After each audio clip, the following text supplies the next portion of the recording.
Hey, good afternoon, everybody. I'm Matt Slaughter. I'm the Dean of the Tuck School here, and I just want to take a moment and welcome everybody before I turn it over to Joe Helble, my colleague Dean at Thayer. Thank you for making the time to come. This has been a historic week. Here we are on Friday, January 20th. It is a historic day in the United States. About 4 hours ago, the new President of the United States was sworn in on the steps of the Capitol.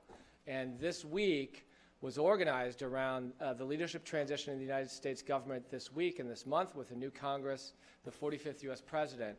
And we've had the good pleasure this week of having an amazing set of dialogues here on campus. This is the fourth of the four, entitled Opportunities and Risks. So taking a look at where the U.S. government and the world is today and thinking about what are different policy issues that are present here in early 2017 and taking advantage of what we do best at Dartmouth, which is bringing together great scholars and practitioners and students in a robust conversation about learning to think about how to better the world. So I just want to turn it over to Joe. Before I do that, I will just give thanks to a handful of people that were really integral in creating these dialogues that we've had this week. First and foremost, I want to highlight our Dartmouth and Tuck colleague, Bob Hanson, who I think is still over there. Bob Hanson is the person who had the idea and the genesis of this and came to me and a couple others over the break. And it was his spark of creativity, recognizing where the world is, to think about focusing on these policy conversations. So in particular, I just want to thank Bob Hanson. And then in a great one Dartmouth way, a lot of people got together, other leaders of the school. I just want to be sure to thank, because of how vital they were, Merritt Patridge, who's the Executive Director for our Center for Business, Government, and Society here at the Tuck School. Andrew Samwick, who heads the Rockefeller Center for Public Policy at Dartmouth and is in the Economics Department. He was a panelist on the public policy issues, domestic ones, on Tuesday. I'll also thank Ed Winchester and the entire Tuck communications team, Maria Frabatko here at Tuck for a lot of logistics, and we had a lot of colleagues in Parkhurst and elsewhere on campus that helped us bring together these impressive panels. So with that, I'm just going to turn it over to this afternoon's moderator, Joe Helble, the Dean at Thayer. So, Joe. Thank you, Matt.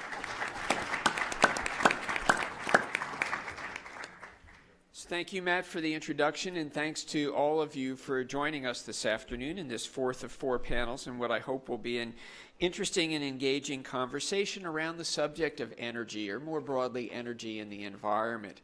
Challenge and opportunity. What do we think might change policy-wise in the new administration, and how much of an impact do we think it may have on on-the-ground energy utilization choices and decisions?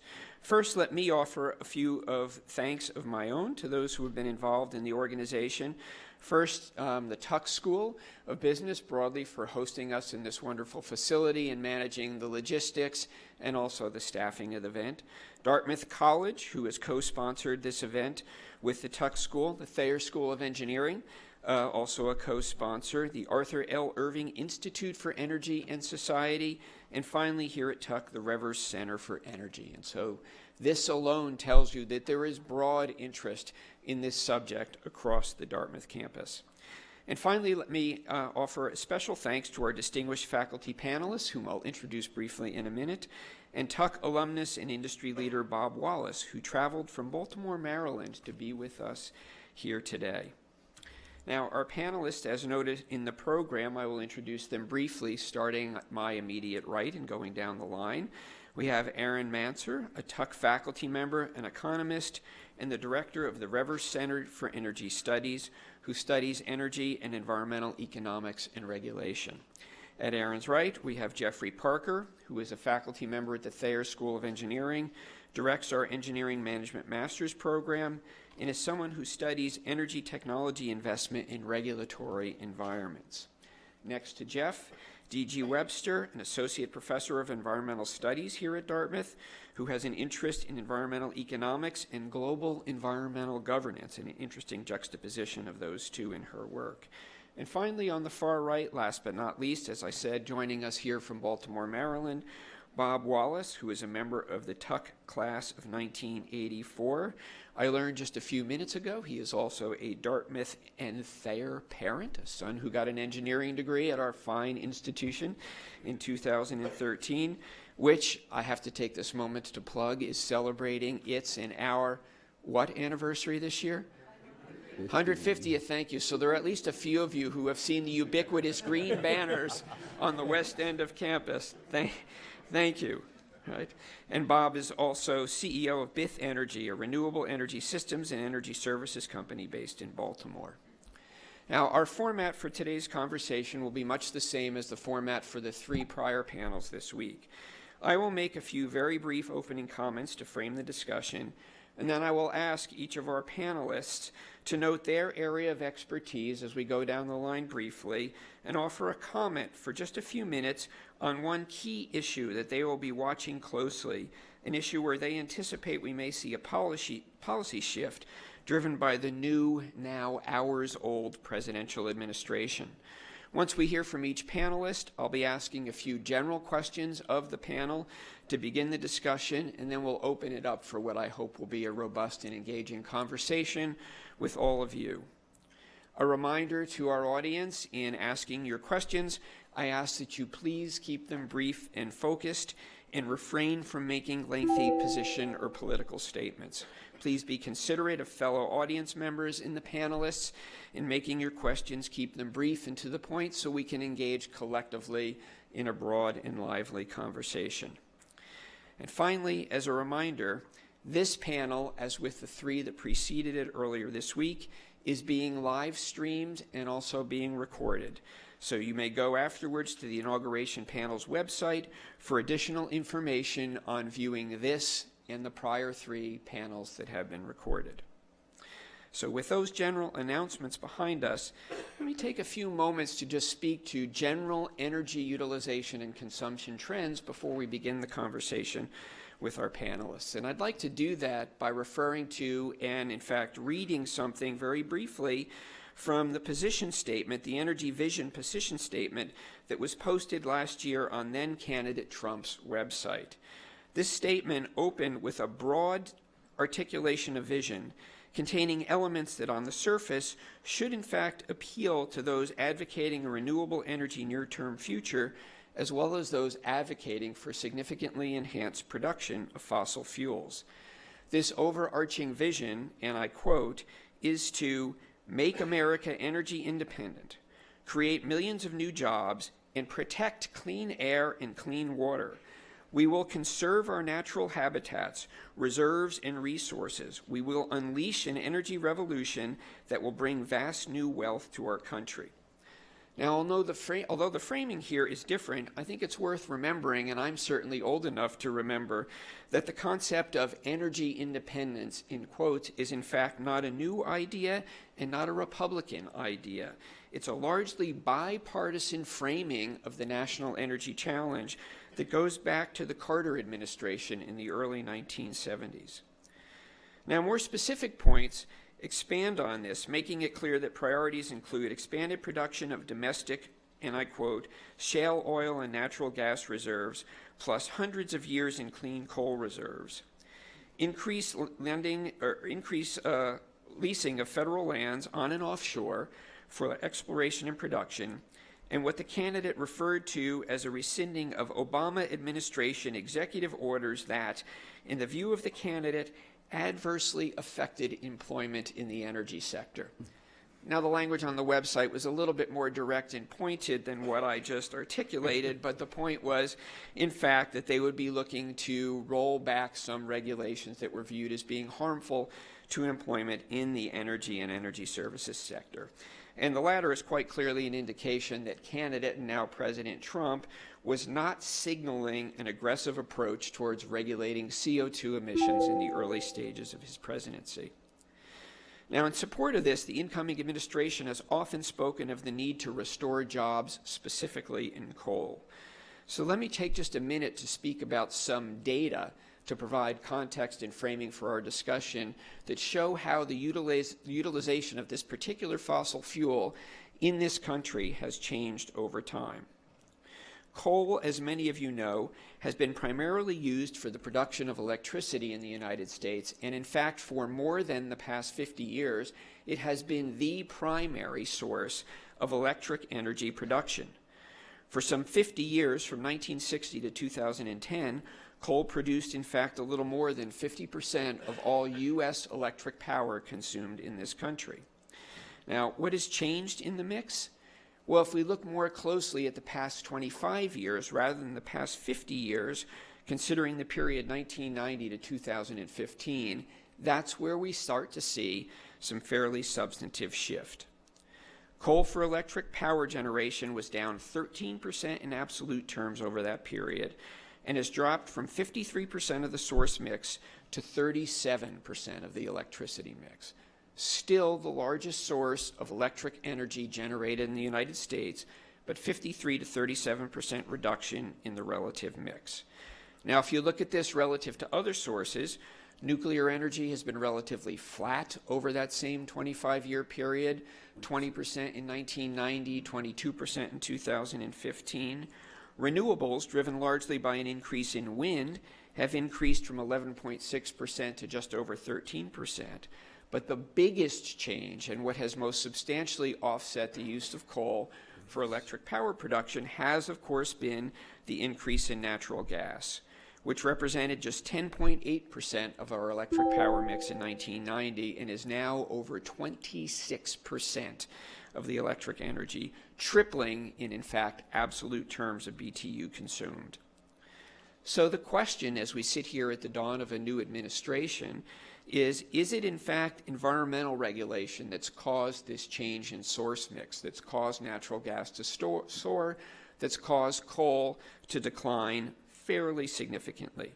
Or is it flexibility and speed of deployment and ease of operation to meet peak demand of natural gas-fired power plants? They provide an opportunity and a flexibility that's hard to match in a baseload-loaded coal-fired power station. Or is it hydraulic fracturing and the economics of inexpensive domestic natural gas?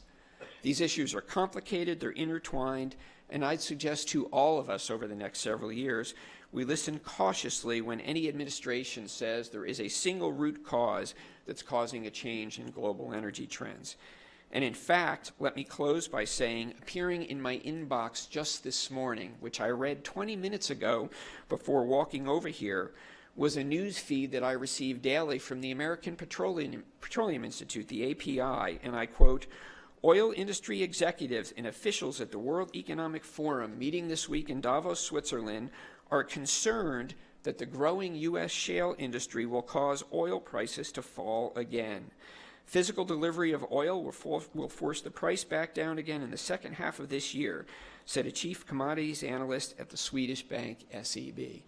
How widespread is that view? I don't know, but here is someone in a publication led by the petroleum industry saying what we are concerned about is economic trends in prices, suppressing the production of oil, suppressing the use of oil, and certainly by extension that could easily refer to the production of coal. So policies will change, there's absolutely no question of that, but what impact will they have? How much of this is driven by global economic trends, and do state and local policies play perhaps a more important role? So today we're going to explore these questions, which means in many cases, by explore, educated speculation. What impact this policy change may have on national and perhaps global energy trends? What impact will it have on the environment? Are we anticipating wholesale change, or do we really think what we're going to see primarily is tinkering at the margins? So with that, I will stop, and with that framing, I'm going to ask initially that we go down the line, and I ask each of our panelists to take, as I said at the outset, just a few minutes to tell you about their area of expertise, the issues they study, and comment on where they, sitting here today, see the greatest potential for change in the source mix or in efficiency standards or in environmental impact driven by policy-initiated change in the energy industry. So, Erin, why don't we start with you? Thanks. So let me first tell you a little bit about myself. So I'm an economist. I'm at Tuck. I teach an energy economics class. I am not a political scientist. I'm not a lawyer. And I think there's a lot of things that it's going to be important to understand how laws are formed and how policy is working that I'm not going to be able to comment directly on, but let me tell you a little bit about what I do for research. So I do research on the U.S. electricity market. I have looked at questions about competition in electricity markets, understanding how the grid operates, and thinking about things like the environmental effects of electric cars compared to gasoline cars. I've done work on air pollution regulation and thinking about how effective those different policies are, again, primarily looking at U.S. policy and some European policy as well. And I've also done work looking at the local economic effects of hydrofracking for both oil and gas in the United States. So I'll be glad to talk about on those points as we go through the questions. As far as the question about what do I think are things to keep an eye on, what I think might change, I think climate policy is going to be a very important one. I know that DG is going to talk about that, so I'm going to hold off on that for now. So in addition to that, I think we should expect a change in the amount of oil and natural gas drilling and the amount of pipelines that are being built. We've seen a big increase in the number of pipelines being built in the last decade, and I expect that that will continue. There's discussions and language under the Trump administration of increasing the access to federal lands, about relaxing environmental enforcement and changing environmental laws.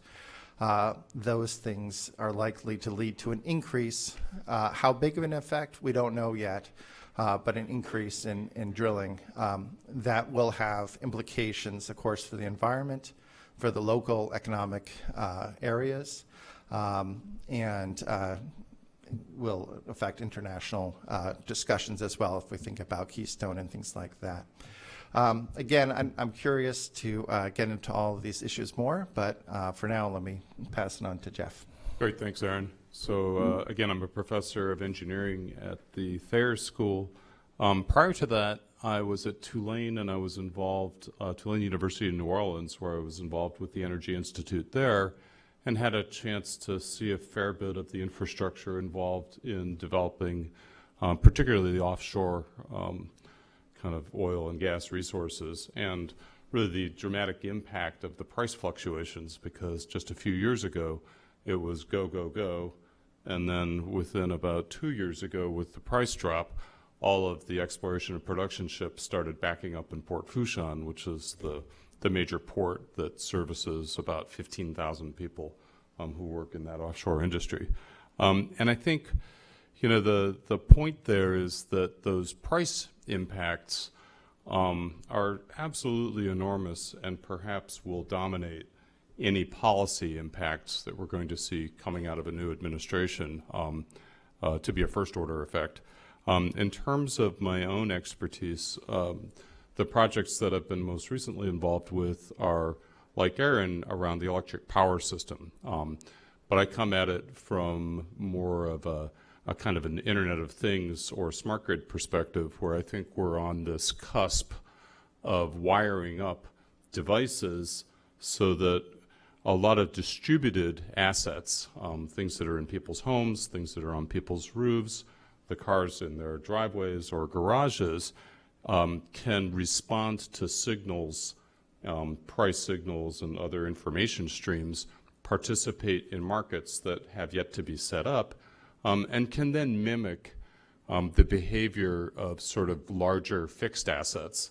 And so that could sort of bring about a really profound change in the way that we organize some of our power markets, and potentially kind of allow for demand to be much more responsive to ever increasing variability in supply, largely as a result of increased penetration of renewables. So happy to talk about some of that work and other things that come up.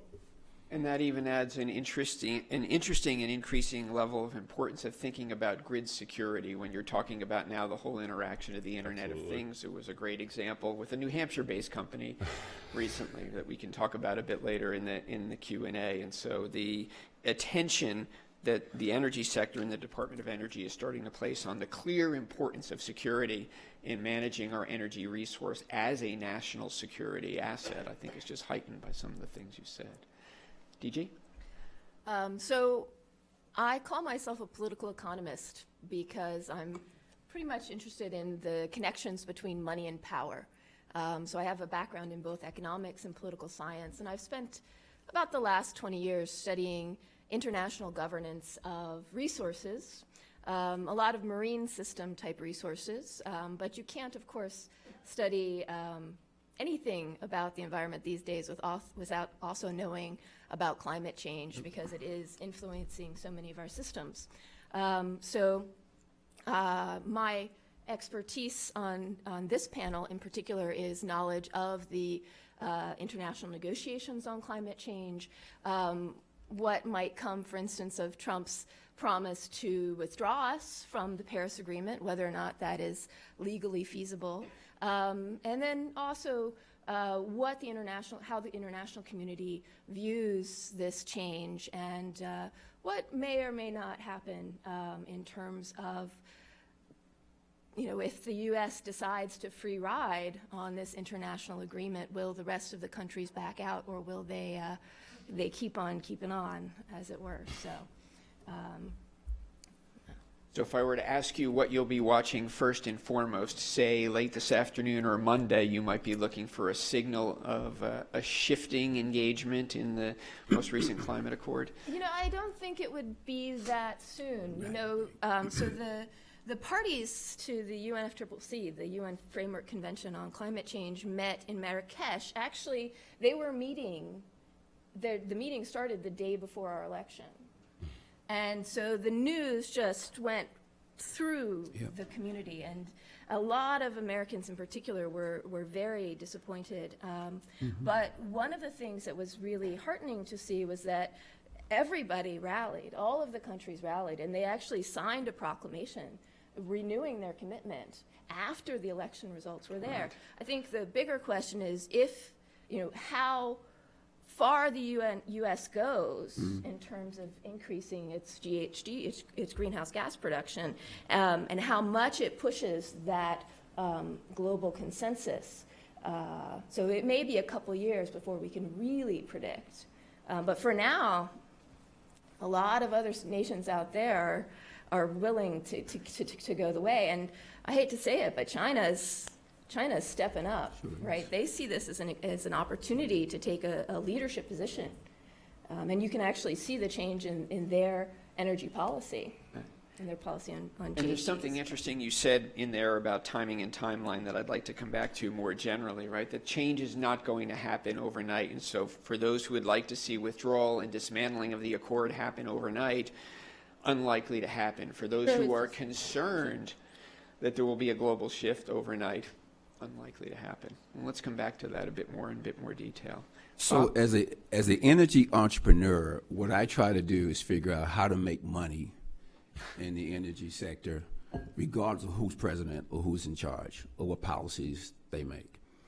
My passion, I would tell you, my passion has been and is in renewable energy. When I was studying engineering at UPenn many years ago, when I had hair in my head, I was studying solar and wind energy with scientists from Israel and Egypt back in the 70s. So my passion is there. Is that me or this? But in terms of how we make money in the energy sector, we have found that there are 3 areas that we focus on to provide our clients with value-added services to help them in this space. The first one is energy consulting. So we come in and we look at their energy infrastructure on the procurement side and the consumption side, and we suggest ideas on what they can do to make that more efficient. But from there, we usually get into energy information systems. So, because most of our clients don't have the information on their energy infrastructure to give them guidance on what decisions to make. And so we come in and we develop the energy information systems they will need in order to manage their energy infrastructure. And usually from there, the third sector, which is our third unit, is power generation. And most of our clients, as was said, most of our clients are using coal-fired, coal-generated power, gas, some nuclear. Very few were using renewables, solar and wind primarily. So we come in and we design, engineer, build large-scale solar projects primarily. We've done some wind, but primarily solar. So we've done about 100 megawatts of solar deals so far, and with about 200 megawatts of solar deals in the pipeline. I am very concerned about our business with the new leadership. it's clear to us that the new president is not going to put the same emphasis on renewable energy that President Obama did. And so we're adjusting our strategy now in order to respond to that change in direction and that change in focus. We, a couple years ago, President Obama, you mentioned energy security, President Obama led a major RFP for companies to provide renewable energy production systems on bases around the world. And we were one of the companies to win that contract. So his goal was to make sure that all bases, at a minimum, generated 25% of their power needs from renewable sources. And we were chosen as one of the companies to do that. We're not sure if President Trump will continue along that same commitment. And so we're adjusting how we respond to that and how we sell these services on that existing contract. But I do think that we have a lot of uncertainty in the market now that gives us great concern. All right.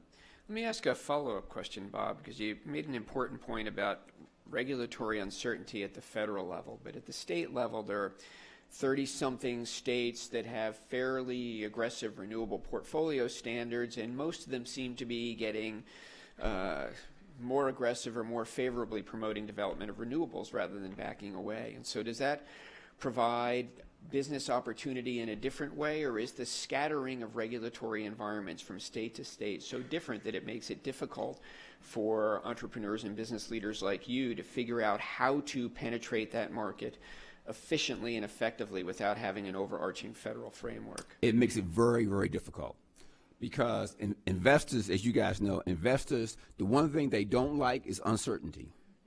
And so when the markets are uncertain in terms of investment, it is very concerning. We have seen a fallback, a drop back of investors in the solar space already, right? So the money is pulling back already and saying, let's wait and see what this president does. But if you're in business, you can't wait and see. You have to pay your bills and make payroll. So that creates a great deal of uncertainty for us who are in the sector. But I do think at the state level, it's more manageable. But what drives the state level is the money that comes from the federal sector that drives the local dynamics of energy bills on the state and local level. And we are seeing that impact. Well, let me follow that question with just a comment again based on something I read in the news just yesterday about potential restructuring at the federal level. And it's a report yesterday that was in the Capitol Hill publication, The Hill. And the report stated that staffers from the new administration have been quietly laying the groundwork for significant cuts in several federal agencies, including in the Department of Energy, to rein in federal spending to significantly reduce the deficit. And so on an objective level, many of us who have to manage budgets on a daily basis understand that runaway deficits are not good for long-term operation.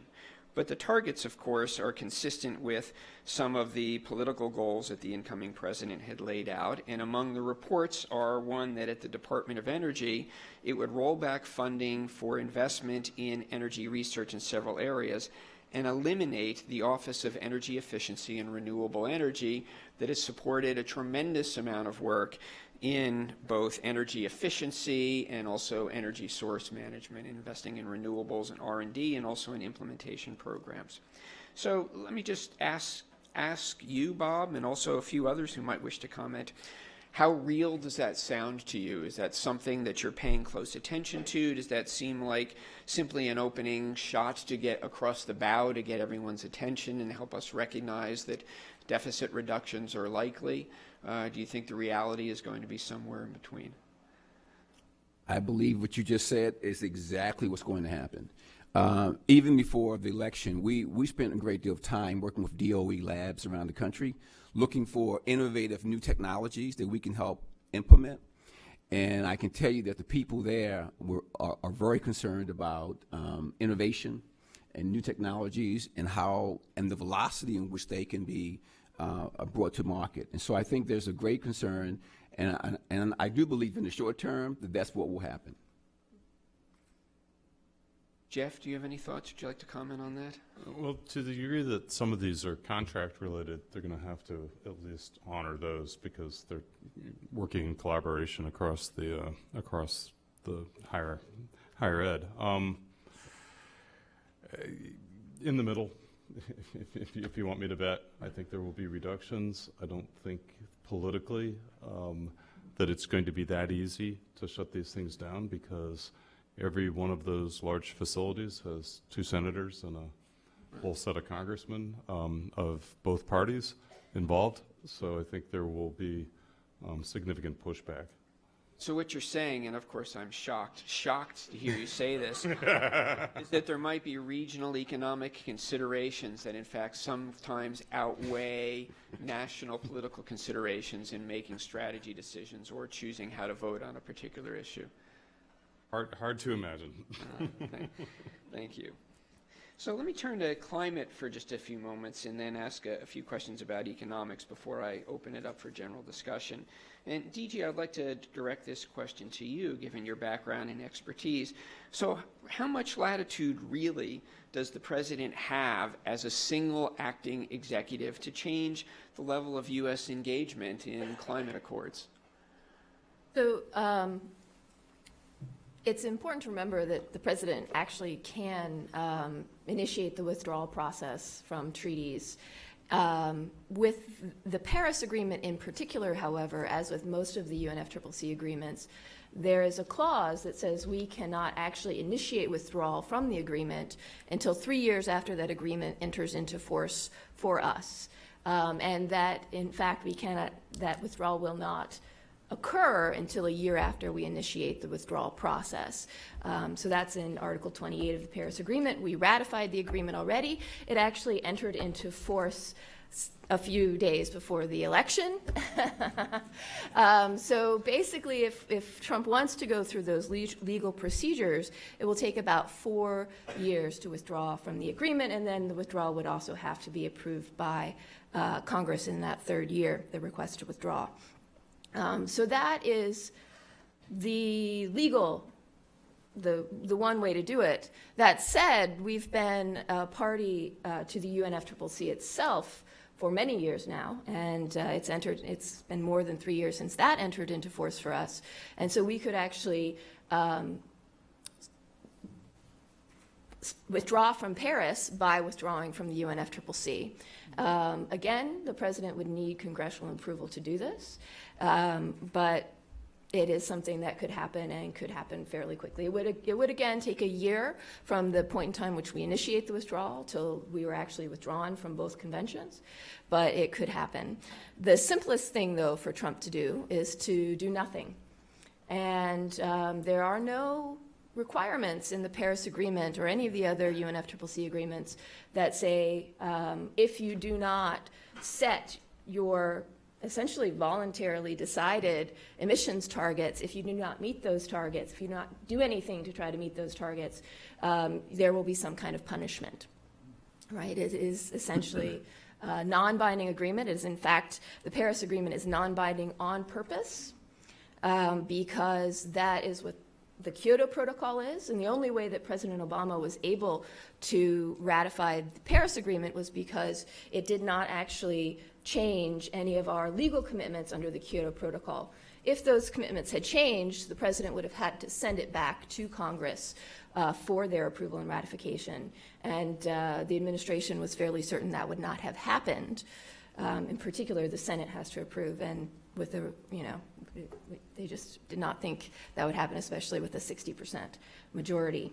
So he could not do anything. He could try to get Congress to agree to pulling out of the UNFCCC, and there would not be many repercussions for us internationally, except, of course, the loss of reputation and the loss of leadership in the world stage. So those are the primary alternatives that he has to do that. Oh, the other thing, though, is so the president's climate action plan is the way in which Obama was planning to actually meet our obligations under Paris. And Trump has said on the new whitehouse.gov webpage on their new energy policy that his intention is to get rid of that plan. And because it is it's not a law, It's not something passed by Congress. It is an executive order. It is entirely possible that he could get rid of that very soon. Actually, maybe as soon as he gets back to the White House. You never know.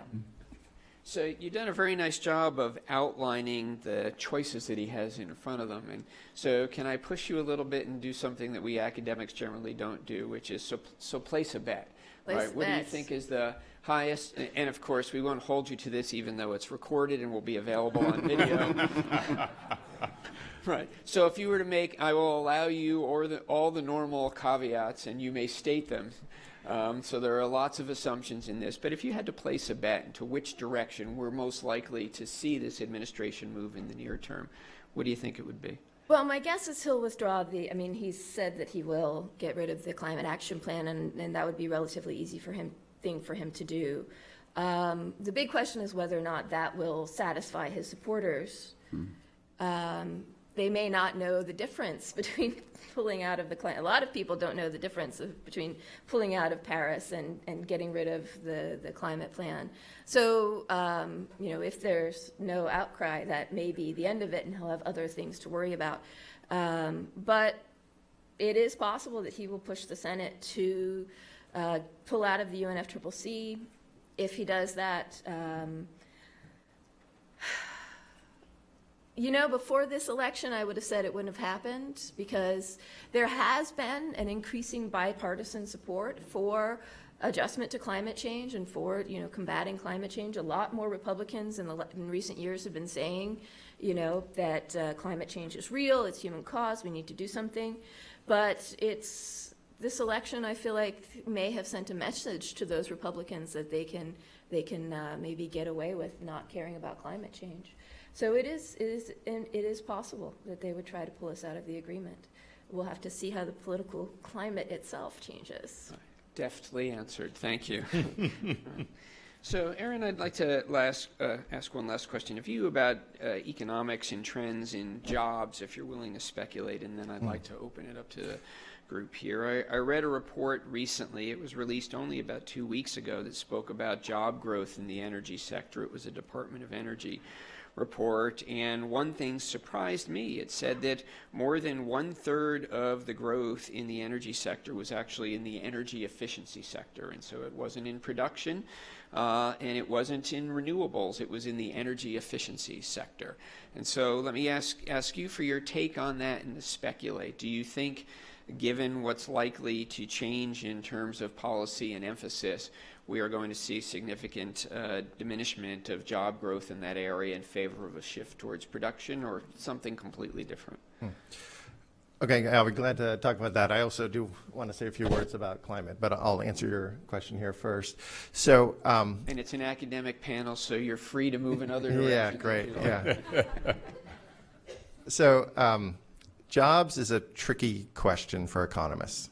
We tend to think of markets functioning, including the labor market, where wages adjust and people relocate from one job to another. So job creation is something that most economists say it's much harder to model. Just counting new people employed in one location doesn't mean they sprung up out of thin air. They probably were doing something else. So with that said, I do have a paper on job creation. But it's looking very locally. So it's looking at areas where we have seen a lot of oil and natural gas being drilled, and trying to get an understanding of why is it that politicians, local politicians, seem to be, in some places, for having fracking coming in some places not so excited. And so I was curious, if you pull $1 of oil or natural gas out of the ground, does that all go to the CEOs of the oil companies? Does any of it stay in the local community? If it stays in the local community, is it going to people drilling, driving the trucks, doing something in other sectors? What we find is that this is joint work with 2 other professors here at Dartmouth, Bruce Sasserdote and Jim Thayer.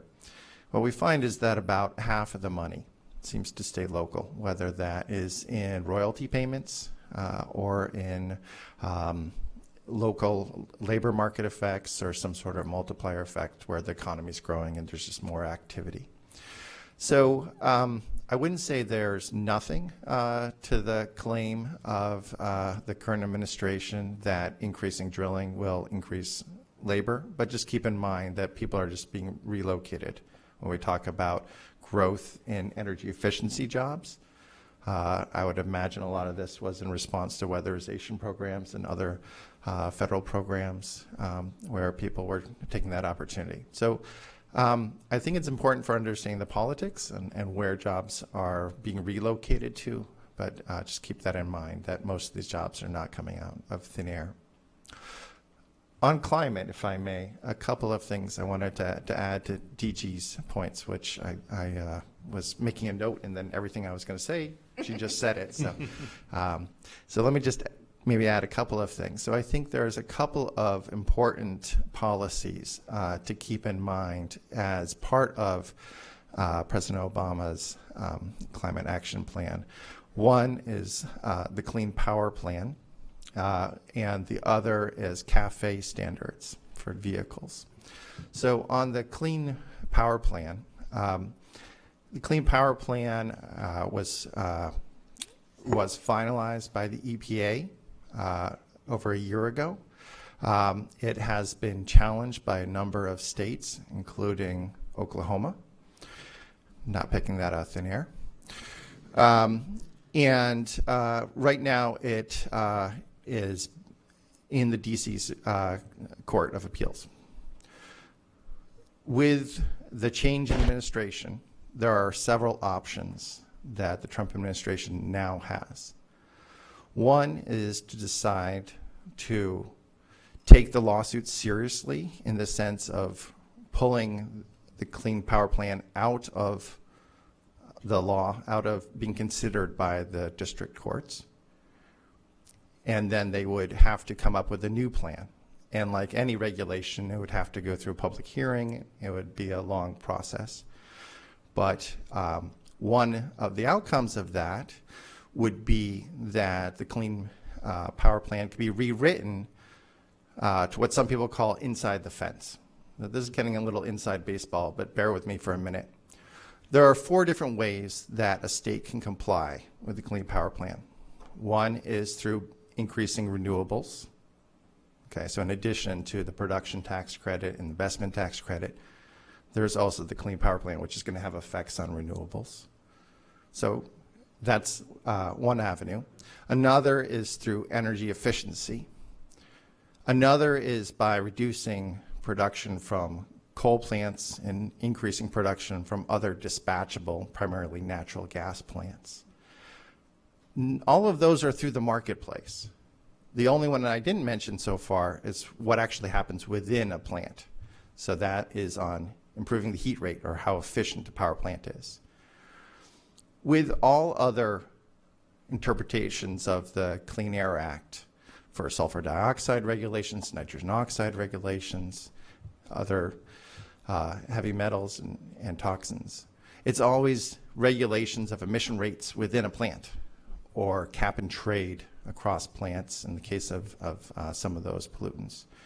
But for new sources, it's always on. So there is legal experts on both sides of this issue, but that is one possibility, that the Clean Power Plan could be redefined as something that's just within the fence line of a power plant and therefore would change dramatically what it would mean.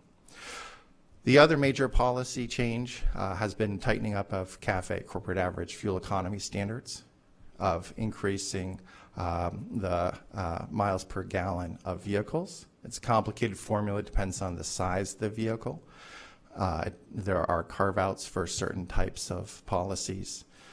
Economists in general have pointed out that there's a lot of deadweight loss associated with these policies, but it does, for most studies have found, reduce the amount of gasoline consumption. One important thing to keep in mind is these policies were passed a while ago and are going to be very hard to change. I'm not expecting a big change in relaxing those in the near future.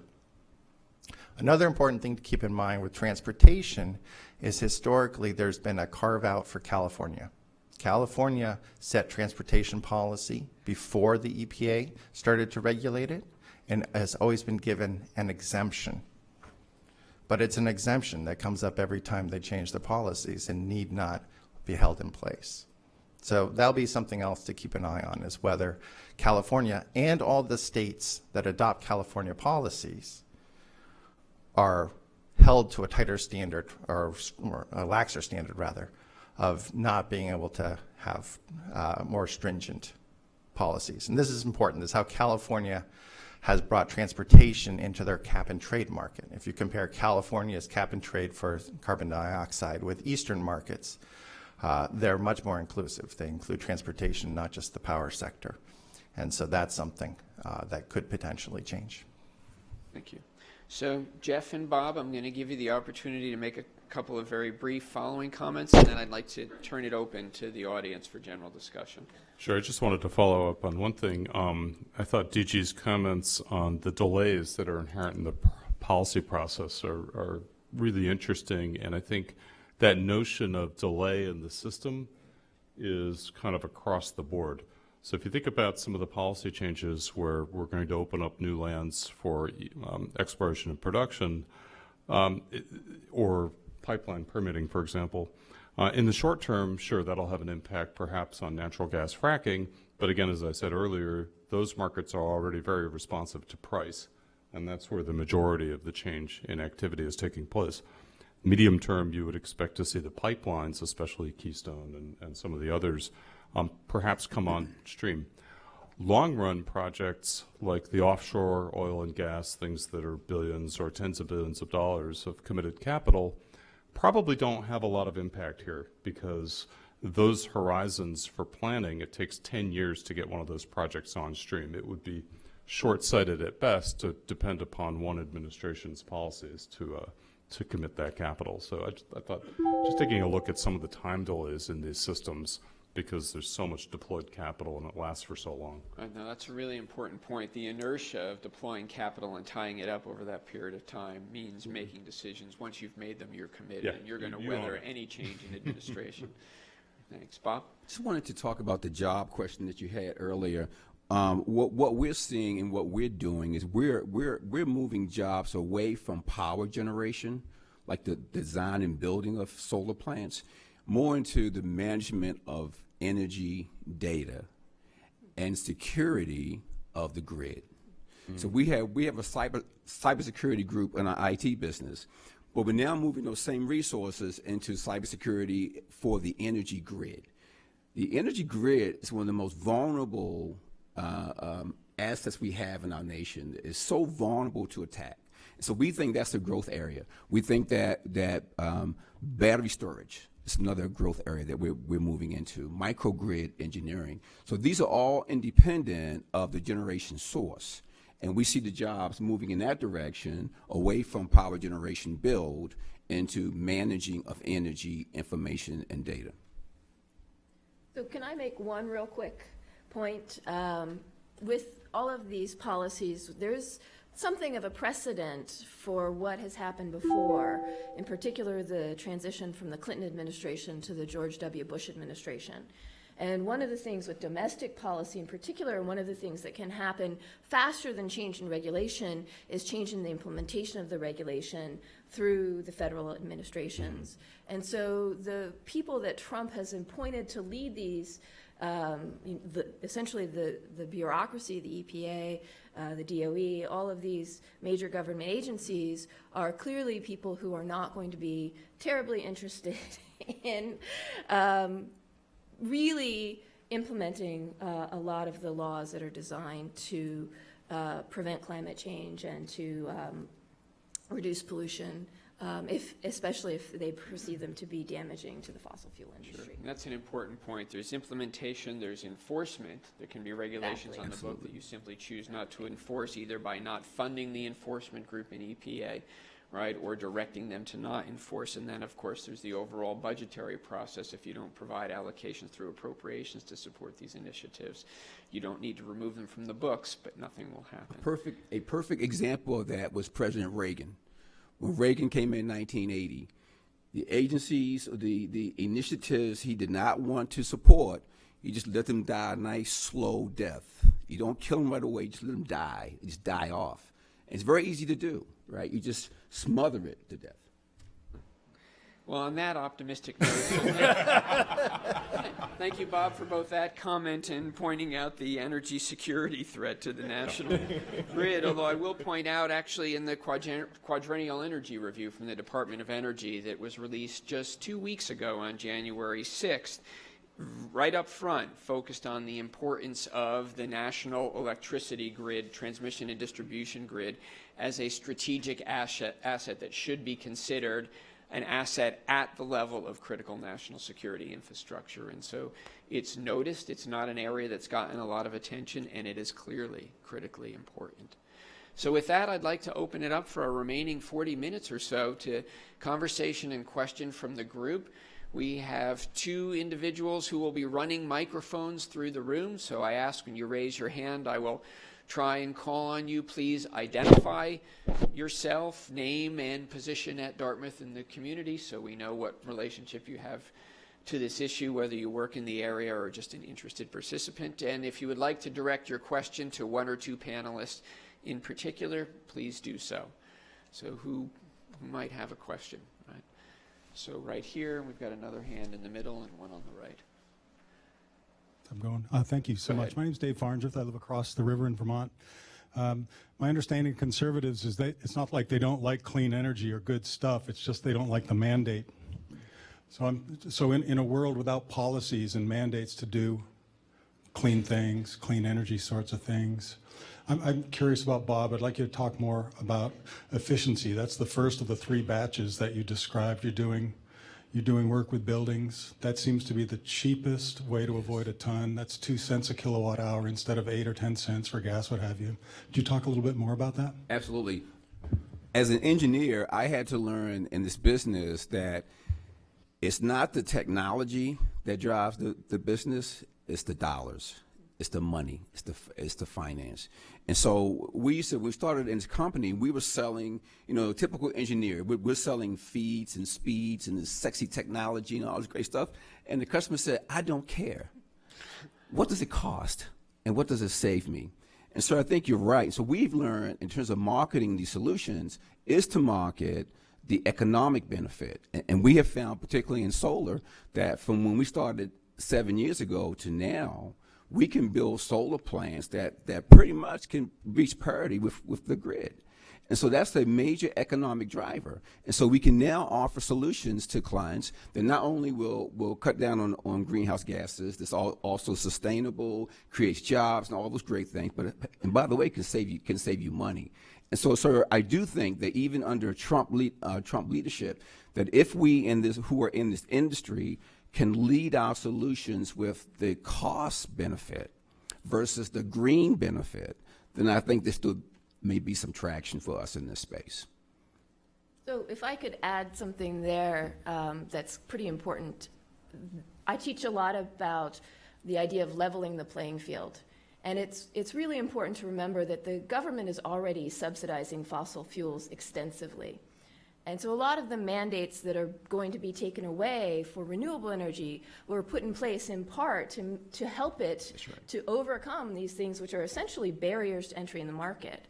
So if Republicans are going to take those things away, I would be very happy, as long as they also took away all of the benefits they're giving to the fossil fuel industry. But that does not seem to be what's likely to happen. If you look at what Trump is saying about wanting to both lower energy prices and, I may be stepping on your toes there, both lower energy prices and bring back jobs in coal, that's not likely to work because it's the low energy prices that are causing not just coal companies to go out of business, but a lot of oil companies to go out of business. So if you want to do both of those things, you have to actually increase subsidies to energy corporations. I mean, that's just basic economics. And having your cake and eating it too, it's not cheap, basically. And I would tell you, sir, in my opinion, if the ITC, the tax credit goes away for solar and wind, it will kill it. It will kill that industry. That's my opinion. Because right now, the deals make sense because of the ITC. If that goes away, I'd be really concerned about the solar industry in this country. So Karen in the middle had a question. There are lots of hands up over here and a few over there. I will do my best to point and try and recognize how quickly you got the hands up. Maybe if you could ask Joe. Thank you. My name is Karen Harris, and I also live in Vermont, but I work for a couple of different foundations that support groups that work on state level and regional climate and energy policy. And my main question, I might sneak a second one in, and you can comment on, is we've been looking, there are lead states, and as you had mentioned, there's renewable portfolio standards, the whole set of state policies that have been designed to promote clean energy on electric vehicles, on efficiency. And I'm wondering, to what extent do you think those states in the Northeast and California and in the Northern Midwest could continue to play that leadership role and not be overly stymied by what the federal government could do by taking money away or taking waivers away or that sort of thing? And I'm curious if you can sneak it in, to what extent politically do you think infrastructure, building of green infrastructure could be appealing to this administration, utility scale infrastructure with renewables? So just want to echo some things that were said earlier. So I think that the investment tax credit being a third of the value of the upfront costs is a big driver. If you look at where we're seeing a lot of investment in renewables, the state policies definitely matter as well, but those policies that are federal, of course, apply to everyone, so it's hard to necessarily make that comparison.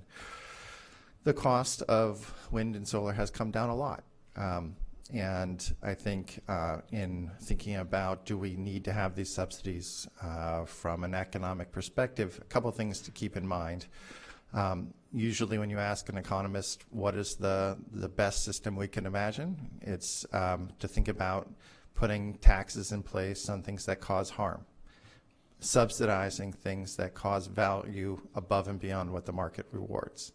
Renewables brings in both of those. In a world where we don't have a price on all pollution externalities, on carbon, on local pollutants, in a world where there's R&D spillovers across firms, across industries, there's an argument for subsidizing any new technology. So those things come in place. And so if we want to try to push towards what's called the first best of trying to incorporate these things and have an efficient system, and we don't have a tax in place on pollution, then there's an argument to be made for renewables, even if it looks like a, quote, mature industry. That said, if it is removed, is there a role for the state? A couple things to keep in mind there. We just had state elections as well, and so there's been change in who's running which states. In addition, when we're talking about some of these effects of lowering costs of renewables, sometimes there are bigger benefits if we have more and more development going on. So moving just to state policies versus federal might have a bite there. On the other hand, as was mentioned earlier, China is now producing more investment in renewables than the U.S. And they have issues with hooking up to the grid, but as far as kind of innovation and driving on that front, that's important to keep in mind. How big of a role as far as the global market for renewables does the U.S. play? Definitely matters, but we're seeing more and more renewables coming in all over the world.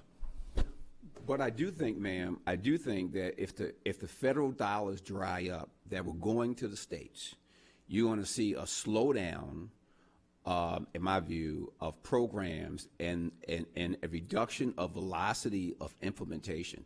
When President Obama came out with the stimulus plan and was pouring all this money into efficiency and solar and all that, the velocity of deals that were getting done was incredible, because we were certain there was confidence that there was funding and money in place to make it worth your while. If those dollars dry up, I think that those states that are leaders will remain leaders, but their pace, I think, will slow down.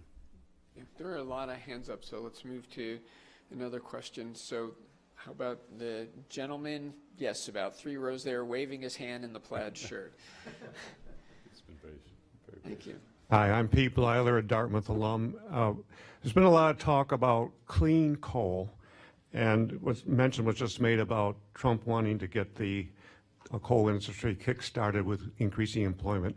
What does the panel think will coal reemerge as even more of a higher percentage of our power usage? So you want to go ahead? I've been go ahead. talking. You take this one first. Yeah, I would just reemphasize the time lag on that. And coal didn't get killed completely by policy. It really got taken out by natural gas fracking. Right. And there was never explicitly a war on it, despite sort of exclamations to the contrary. And that actually kind of sets up this idea of just how fast things, so I made the point earlier, yes, there's a lot of delay in the system. However, there are also places when things can change incredibly fast. So I took a group of students to Cheniere Energy, which was on the Texas-Louisiana border, to look at what a couple $2 billion of investment looks like when you're going to import liquefied natural gas, because in 2006, in December, we thought we were going to have to import a quarter of our supply within 10 years. Well, 2 to 3 years later, XTO sort of had innovated dramatically in horizontal drilling, and then all of a sudden they entered a kind of a learning curve that was just astounding. And in about 5 years, prices had dropped dramatically, and then we entered this sort of stability in both oil prices that we've been seeing over the last few years, but also natural gas. I would argue, and this goes to Robert's point, and Erin, we're not the whole market on some of these technologies, and the prices are going to continue to drop for wind and solar, independent of what we do here, and we may cede a leadership position, but nonetheless, those technologies are going to march on. And there are other things going on, complementary technologies in storage, and then again in this ability to wire these systems together that make those much more viable. And you could easily hit a tipping point in either cheaper storage or the ability to accommodate that variability, where the subsidies, even though they are a good thing in the sense that they sort of offset the harm that we're not internalizing in a market, even independent of those, we could very rapidly see adoption if those complementary technologies sort of come to fruition. So let me add just a couple of thoughts on coal. So one, if you look back over the last 10 years and look at how much coal we import and export, each year you'll see that coal exports have gone way up over that time period. Earlier this week, we had a panel talking about trade policy. I think that's going to be important to keep in mind if we think about, what's the potential of coal growing. As far as domestic, I do think the number one thing to keep in mind is the price of natural gas. The price of natural gas going from $10 to $3.37, which is trading at today, is a killer for coal. And that just, those natural gas prices set the price of electricity almost every hour. And all the hours in which coal plants are making money is when natural gas is on the margin. And if you take your margins and you see a price drop that tremendously, it's going to have a big effect on your decisions. In addition, there are some regulations. These are not new regulations. There's been a push to regulate mercury for 20 years. The current regulations, MATs, are in place. These basically require coal plants to put scrubbers in place. That's the technology used to reduce sulfur dioxide. We've seen a lot of coal-fired power plants install these. We've seen a lot of coal-fired power plants retire because these policies were coming online. Even though the Supreme Court questioned the way the EPA had done the benefit cost analysis, these regulations are in place, and they're not going anywhere without massive new regulations. And so the regulations are there that make existing plants that burn coal very hard to operate, but they're not new. And furthermore, with natural gas prices low and expected to stay low, it's hard to see why these plants are going to continue, never mind increase production. So I think in looking at what market analysts who invest in these industries say, that in 10 to 15 years, coal is going to be a really hard business to see existing. So while there's a lot of talk, it's hard to see what kind of policies would change the existence of coal. Even if subsidies were put to coal, even if they were given massive tax breaks, the likely margin on coal is Western coal, which is much more capital intensive. So there might be more coal. I don't see a lot of it, but if there is, it's going to be in Western coal, which again doesn't employ a lot of people. If I could add to that, sir, I think the whole idea of clean coal will extend the life of that industry, but it's not sustainable. It's going to die. I have family and friends who live in West Virginia. Anyone here from West Virginia? Before I insult you, they're just stuck on this coal thing, right? Because their grandparents and their great grandparents, and they have a hard time realizing this is not sustainable. And what Mrs. Clinton was trying to get them to see was, look, you've made your economy on this in decades past. But it's a new day now. You have to pivot and look for new industries to build your economy. But there's so many people who are stuck in the past, sir, about technologies and all that. And I'm concerned that they think that clean coal is the savior. It's going to make it last forever. It's not sustainable. Wow, a lot of hands. So I'm going to go back and forth. So we have someone with the microphone here in the left, and I'm going to ask the person who's running the microphone on this side to just pick someone who's got a hand up. So you're teeing up the next question. And so we'll try and do that back and forth if we can. When someone on this side is answering, if you would please pick one of our lucky audience members and hand him or her the microphone for the next question. Hi, my name is Tim McDowell, and I'm a second-year MBA here at Tuck. I have a question about the security of the grid, primarily for Professors Parker and Wallace and anyone else who has an opinion. Do you see this new administration pushing the regulatory bodies, the NERCs and FERCs of the country, to kind of take ownership of this next generation of challenges, or do you think there's enough momentum within utility companies, within the private sector, to tackle these challenges? We go first? Yeah. Okay. Oh, okay. So I think it's the latter, sir. I think that the utility companies have every incentive to begin protecting their assets, right? And the attacks are not only physical, but they're electronic, they're data-driven, they're cyber-driven. I mean, it's so easy to get in. Well, I'll stop saying that. Okay, it is very likely that someone could tap into, because as the grid becomes more integrated with the Internet of Things, and data is pushed further out into the enterprise, it makes it more vulnerable. And so, sir, I think that the utility companies, from my experience, are very serious about this, and they're investing a great deal of money to make these protections or put them in place. Yeah, and this goes a lot beyond just the utilities. I mean, there have been examples where automobiles are driving down the highway and people have been able to hack into them and play around with the electronics. I mean, these are sort of white hat hackers, so they're not trying to run them into a ditch. But the point is they've identified the vulnerabilities. What I worry about is that the vulnerabilities have been pretty well documented. We had the Vermont situation a few weeks ago. I just worry that the politics right now of identifying hackers and then putting the resources into place to deal with that are a little bit off right now, where I think there's sort of a great deal of agreement across the agencies. Right. And so this is sort of motherhood and apple pie. I think everybody thinks that these assets are increasingly vulnerable and need to be protected. Well, what's scary, though, is that we're at a place now in our society where facts don't matter. Right? Well, facts don't matter. Now, I'm an engineer. I was taught to rely upon facts and data and studies analysis. Facts don't matter. I beg to differ. In the engineering classroom, I assure you it's still quite relevant and important. Don't try that in your exams. Right. Yes, don't try that on your exams. So thank you. So I'd like to keep it moving because there were dozens of hands up. So who has the microphone next? Okay, gentlemen. I'm John Ferries and Dartmouth and Tuck grad. Question is China.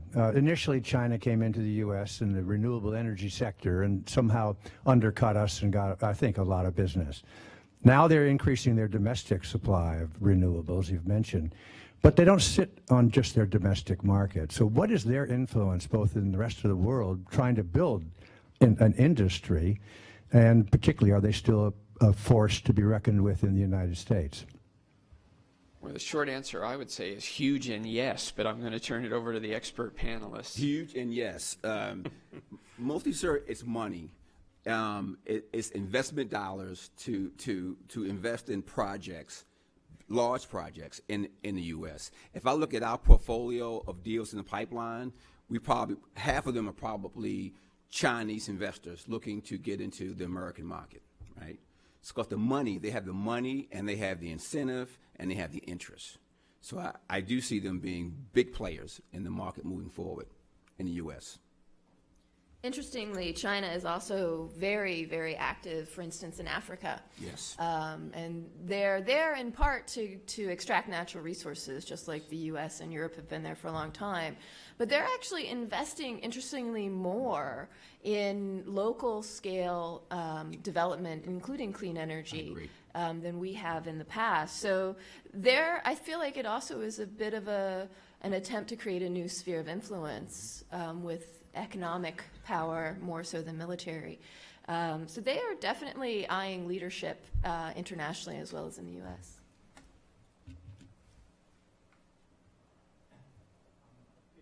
I'm a retired engineer, Thayer 63, Dartmouth 62, and if I understand it correctly, even with the Paris Accords, the amount of carbon going into the air at the end of that period is going to be substantially larger than it is today, largely driven by the fact that China and India are, in fact, going to be increasing their output significantly, largely driven, again, by their use of coal, in spite of their increase in renewable efforts.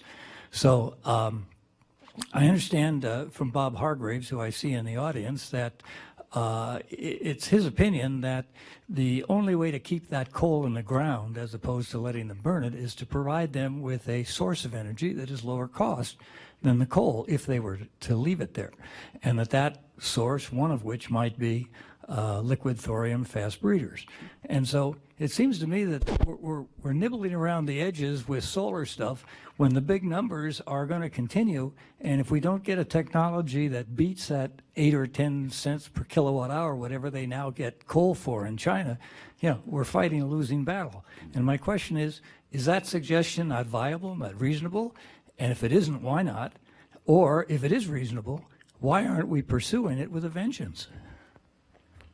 So one thing that's recently happened is that China has, like literally a few days ago, the government has said that they would like to stop construction of all new coal-fired power plants, and I believe they talked about phasing them out by 2025 or something like that. I mean, it was incredibly sweeping legislation on reducing coal and dependence on coal.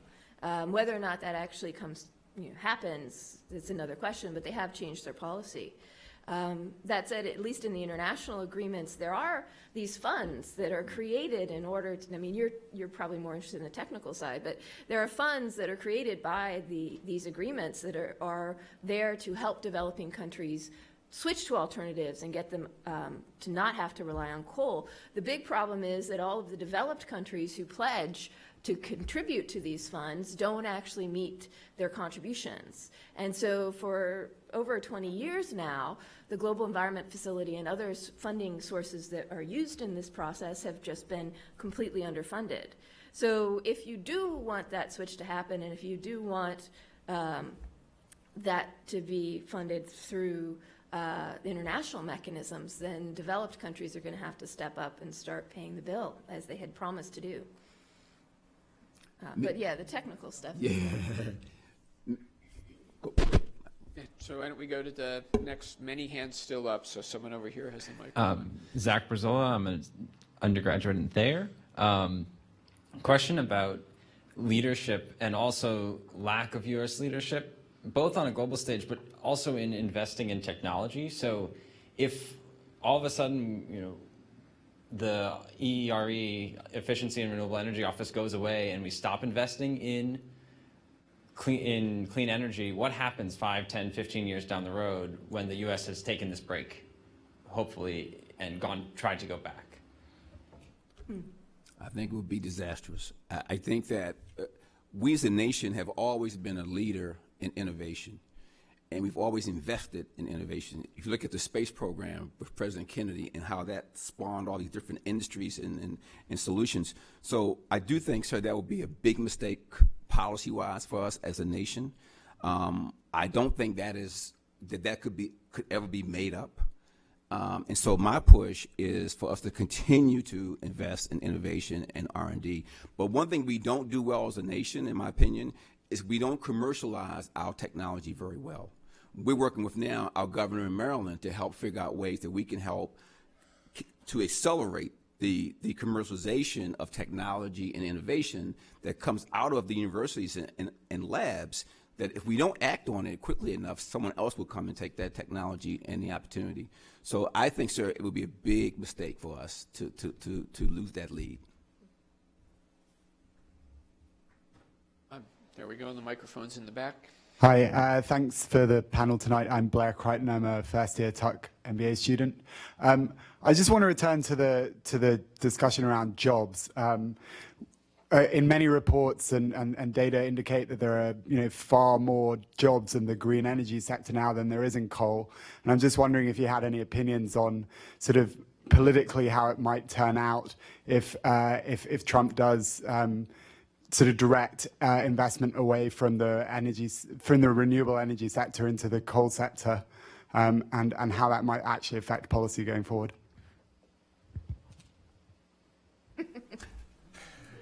The first thing I would say is it would be devastating to the urban markets, right? Because the jobs that come from gas and oil typically do not help workers in the inner cities or in the cities. We have a program in our company where we work with inner city programs to help train workers in the inner cities on jobs in solar and efficiency and those types of things. It is easier for us to do that in the urban centers than it would be outside. And so I think that if the focus becomes just oil and gas, I think job-wise, it would be a devastating impact on the inner cities, in the cities in general, job-wise. My position's a little biased, but I'm going to chime in here. I think anything that we do that removes or reduces investment in research and development in energy technologies has very significant and potentially devastating long-term consequences. We are in a position where this country in many areas has been a technology leader in the development and commercialization of high-efficiency next-generation energy technologies. And so to reduce our investment in renewables where other areas of the world are investing certainly is not a strategy for long-term economic success. And I would also argue that for me, it's not one or the other. You can argue that clean coal is an oxymoron, but to think seriously in the short term about carbon capture and sequestration, because coal-fired power plants are not going to be shut down globally overnight. Here is an opportunity to reduce the impact of a technology as it's being phased out in the short term, with the U.S. being potentially a technology and market leader. So it doesn't need to be one or the other, but cutting R&D spending in these areas and energy broadly, not a recipe for economic success. If I could just add very briefly, one of the industries that is growing very quickly is maintenance of wind farms. And if you think about where the wind farms are and where the politics are of those states, I think that's going to be important to keep in mind as far as to answer your question. Actually, to follow up a little bit on the nuclear issue, the fleet right now, with the exception of a couple of new units, is aging rapidly and becoming more and more expensive to operate, even with deployed capital relative to natural gas. So you might have an opportunity in the policy space to shift a little bit. If you're going to have reductions in the solar and the wind, at least for purposes of having fuel source diversity, you might shift them a little bit into making sure that that fleet maintains. if not renews. And there's great promise in next generation nuclear technologies. It's great promise there, but we haven't, as a nation, invested in that like we should. But great promises exist. So I'm going to do a quick time check. I notice that there are 5 minutes left, and so I'm going to ask for 3 final questions, which will be direct and to the point. One person will answer each of those questions, and then in the remaining 2 minutes, we will give each panelist 30 seconds to predict the biggest impact issue we're likely to see before we close. So we have a microphone here, and then you have had your hand up very patiently. I'd like to make sure we get it to you, and we have one other question. All right, so let's start with the young... Let her ask the question first. Yeah. Shout loudly if the microphone doesn't work. Hi. My name is Renam. I am a senior at Hanover High School. I was wondering if, under the new administration, is there any possibility of there being a carbon tax? I know environmentalists have talked about replacing perhaps like a payroll tax with a carbon tax. So I guess I was wondering, A, like, is it possible for that to be implemented? B, what would have to be done for that to happen? And C, how would such tax change like green technology investment? So the short answer is no. And it's not just because of the president in this case. The Republicans have been against carbon taxes and cap and trade for many, many years. That's right. And with Republican-controlled Congress, it's just highly unlikely. I agree. Sorry, it would be great, though. Tom Daschle, the former Democratic Senate Majority Leader, spoke at Thayer about a decade ago, was asked that question, and he said that is absolutely what needs to be done. I can say that now. I did not say that when I was a member of the Senate because it would have been politically dead on arrival, and I don't see the reality changing anytime soon, unfortunately. So over here, and then, yes, you can bring us home.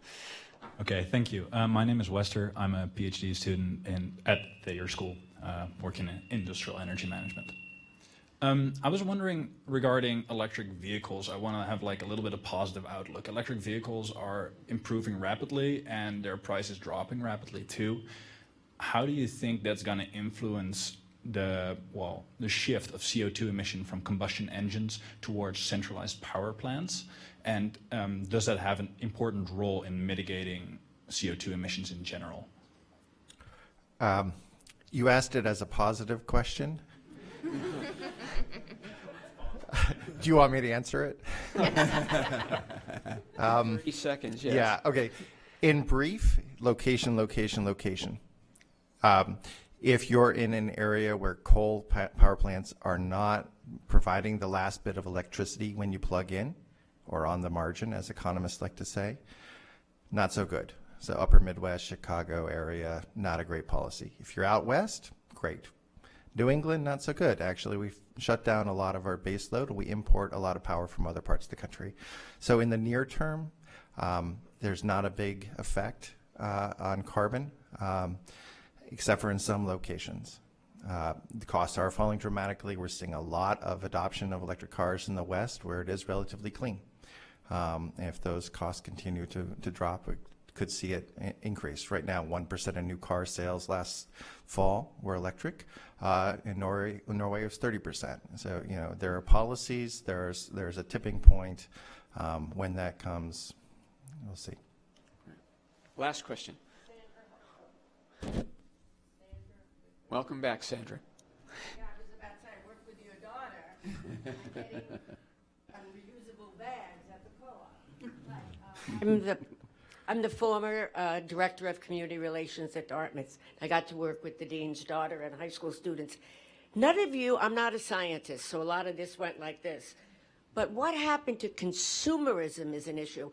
I've seen 2 films in the past week that talks about what we do, how we encourage, and forgive me, Dean, 1, 2, 3, 4, no, you have your own, 5, plastic bottles.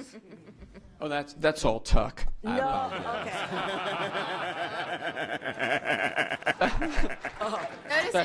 I noticed that Matt left the room, so I can say that, but I hope the recording is cut out. Distinguished panel. What concerned me was that nobody was really talking about our role when they raised the price of cigarettes substantially. Charge $5 for each bottle, but we have to deal with consumers also, and I didn't hear anything about that. Good point. Very good point.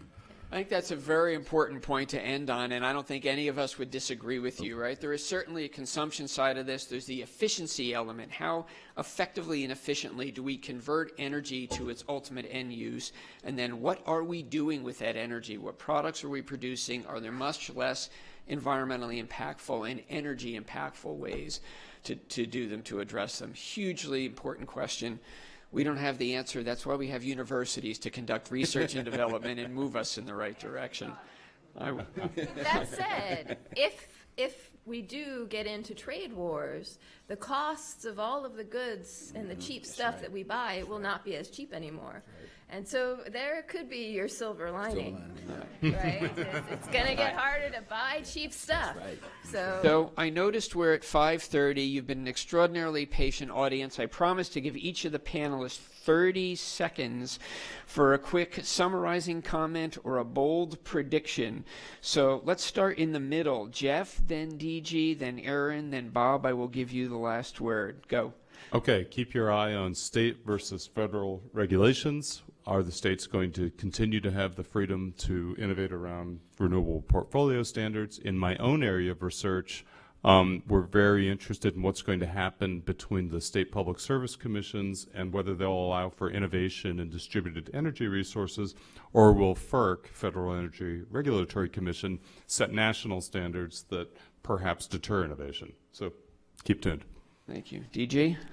So democracy isn't just about going to vote for president every 4 years. It's about speaking out and keeping the government in check as citizens, as well as the checks and balances that were built in by the Constitution. So what happens over the next 4 years is going to depend on all of us as much as it depends on the administration and the new Congress.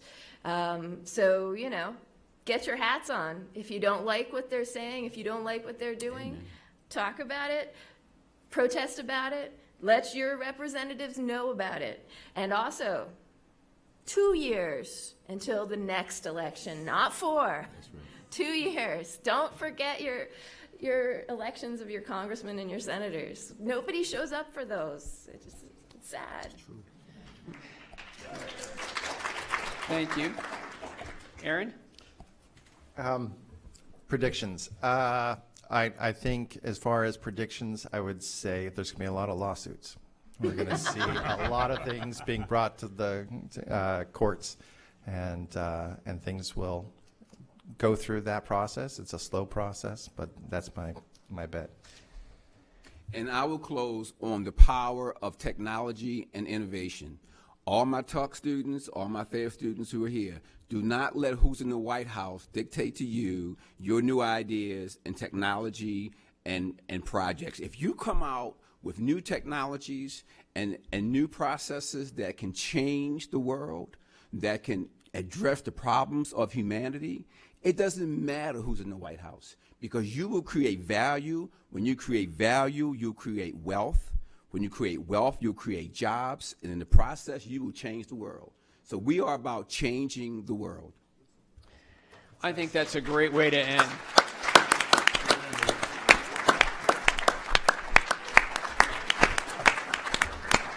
Thank you, Bob. I could not have spoken of the power of engineering and business better myself. Thanks so much, and thanks all of you for joining us this afternoon.